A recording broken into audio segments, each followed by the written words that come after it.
आष्टेमधल्या कार्यक्रमात मुख्यमंत्री फडणवीसांनी संतोष देशमुख हत्या प्रकरणावर देखील भाष्य केलं। अशा घटना खपवून घेणार नाही, या घटनेमागे कोणीही असो त्याला सोडणार नाही असा इशारा फडणवीसांनी दिलाय। मला सगळ्या जणांना विनंती आहे, जे मुख्यमंत्र्यांनी संतोष देशमुखाच्या खून प्रकरणात कणखर भूमिका घेतली ती जेवढ्यांना आवडली तेवढ्यांनी दोन्ही हात वर करा। आवडली साहेब, सगळ्यांना आवडली ही जी कणखर भूमिका।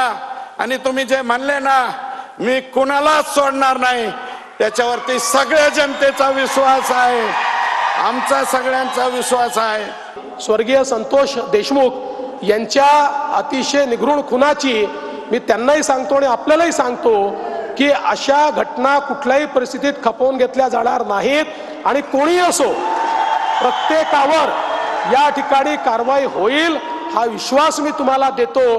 माननीय मुख्यमंत्री महोदय, अजून राख, वाळू, भूमाफिया यांना सुद्धा मोका लागला पाहिजे अशी आमची विनंती आहे आणि तुम्ही ते लावाल ही आमची खात्री आहे। माननीय मुख्यमंत्री महोदय, काही लोक म्हणतात पण साहेब या जिल्ह्याने क्रांतिसिंह नाना पाटलांना निवडून दिलं, या जिल्ह्याने प्रमोदजी महाजन साहेब एवढा उंचीचा माणूस या जिल्ह्याने दिला आणि गोपीनाथरावांचं तर काय सांगायचं।